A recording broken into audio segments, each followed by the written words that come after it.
कहानी देवर और भाभी का मजेदार मेला। शुरू होती है मजेदार जंग जारी। राहुल और प्रीति के बीच हल्की फुल्की शरारतें और मजाक काफी समय से चल रहे थे। यह दोनों परिवार में हंसी और खुशी का माहौल बनाए रखते थे। प्रीति भाभी का तो यही मानना था कि घर का माहौल हमेशा खुशनुमा रहना चाहिए, लेकिन राहुल का क्या? उसकी शरारतों ने घर में कई बार कोलाहल मचाया था। लेकिन भाभी को इसकी आदत हो चुकी थी और वह राहुल को लेकर कभी परेशान नहीं होती थी। आज फिर से एक दिन प्रीति भाभी ने ठान लिया था कि वह राहुल को थोड़ा और सिखाएंगी। उन्होंने उसे घर के कामों में शामिल करने का फैसला किया, ताकि वह समझ सके कि घर का काम कितना मुश्किल होता है। राहुल, आज तुम मेरे साथ बाजार चलोगे? प्रीति ने एकदम सीरियस होकर कहा। क्या, फिर से मुझे? भाभी, मुझे सच में कभी आराम नहीं मिलता। राहुल ने नाक सिकोड़ते हुए कहा। तुम्हें आराम नहीं मिलेगा, बल्कि तुम समझ पाओगे कि घर के काम भी कोई आसान काम नहीं होते। प्रीति ने मुस्कुराते हुए कहा। राहुल ने हंसते हुए कहा, ठीक है, लेकिन तुम मेरे लिए एक गिफ्ट ले आओ तो मैं मान जाऊं। क्या चाहिए तुझे? प्रीति ने उसकी शरारत को नजरअंदाज करते हुए पूछा। कुछ नहीं, बस तुम मेरे साथ चलो, तो मैं तुम्हारी मदद कर दूंगा। राहुल ने फिर से चिढ़ाते हुए कहा। भाभी ने यह सुनकर सोचा, अच्छा, तो अब मैं उसे थोड़ा सिखाऊंगी।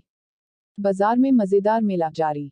बाजार में पहुंचते ही प्रीति ने राहुल को सब्जी खरीदने के लिए भेज दिया। राहुल सब्जियां खरीदने में बिल्कुल भी दिलचस्पी नहीं ले रहा था। वह वहां खड़ा होकर सब्जियों को उलट पलट कर देख रहा था, जैसे वह एक हॉट डॉग खरीदने आया हो। भाभी, ये सब्जियां मुझे तो बिल्कुल भी ताजगी नहीं लग रही। राहुल ने चुटकी लेते हुए कहा। तुमसे तो उम्मीद ही नहीं की जा सकती, राहुल। ये सब्जियां ताजगी से भरी हैं, लेकिन तुम तो सिर्फ शरारत करने में ही माहिर हो। प्रीति ने हंसते हुए कहा। राहुल ने तुरंत प्रतिक्रिया दी, भाभी, मुझे इन सब्जियों में कोई रोमांस नहीं नजर आता।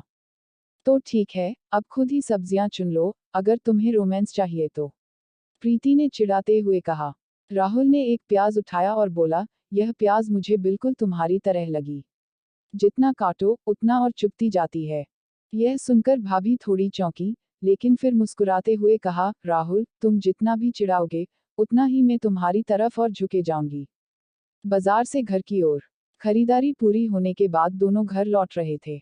राहुल का मन फिर भी नहीं भरा था, लेकिन एक गहरी सांस लेकर उसने भाभी से पूछा, भाभी, क्या कभी तुम मुझे सच्चे दिल से कुछ अच्छा बोल सकती हो? प्रीति ने उसे शरारत से देखा और फिर मुस्कुराते हुए कहा, तुम सच में कभी सीरियस नहीं हो सकते, राहुल? अरे, मैं तो सीरियस हो ही रहा था। बस तुम्हारे सामने कभी खुद को एक्सप्रेस नहीं कर पाया। राहुल ने शरारत से कहा। तुम अगर एक्सप्रेस करना चाहो तो तुम्हें पूरी दुनिया झुकने पर मजबूर कर सकती हूँ। प्रीति ने उसे चिढ़ाते हुए जवाब दिया। लेकिन राहुल को अब महसूस हो रहा था कि इन हल्के मजाकों के बीच कहीं ना कहीं भाभी के लिए उसके दिल में एक खास जगह बन रही थी। वह भाभी की बातें सुनकर और उनके साथ वक्त बिताकर खुश था। दिल से दिल की बात, एक रोमांटिक मोड़। राहुल ने अब मन में ठान लिया था कि वह भाभी से अपनी भावनाओं का इजहार करेगा, लेकिन वह बहुत ही हल्के फुल्के अंदाज में इसे करना चाहता था। रात को जब दोनों साथ बैठे थे, तो राहुल ने पूछा, भाभी, तुमसे एक सवाल पूछूं? क्या सवाल? प्रीति ने अपनी किताब से ध्यान हटाकर उसे देखा। क्या तुम कभी मुझे लेकर कुछ सोचती हो? राहुल ने शर्माते हुए पूछा। तुमसे क्या मतलब? क्या तुम्हारे मन में कोई बात है? प्रीति ने मुस्कुराते हुए पूछा। क्या तुम जानती हो कि मैं तुम्हारे साथ हर पल बिताना चाहता हूँ, भाभी? राहुल ने धीरे से कहा। यह सुनकर प्रीति थोड़ा चौंकी, लेकिन फिर उसने हंसते हुए कहा, राहुल, तुमसे तो लगता है कि तुम हमेशा मजाक करते हो, लेकिन कहीं ना कहीं तुम मेरे लिए भी बहुत खास हो। राहुल को लगा कि अब वह कुछ और कहे, लेकिन उसने सोचा, भाभी के साथ बिताया हर पल मेरे लिए बहुत मायने रखता है, भले ही हम मजाक करते रहें। अब और भी करीब समझ और भावनाओं का गहरा रिश्ता। समय के साथ राहुल और प्रीति के बीच की समझ और भी गहरी हो गई। अब वे दोनों एक दूसरे की भावनाओं को और अच्छे से समझने लगे थे।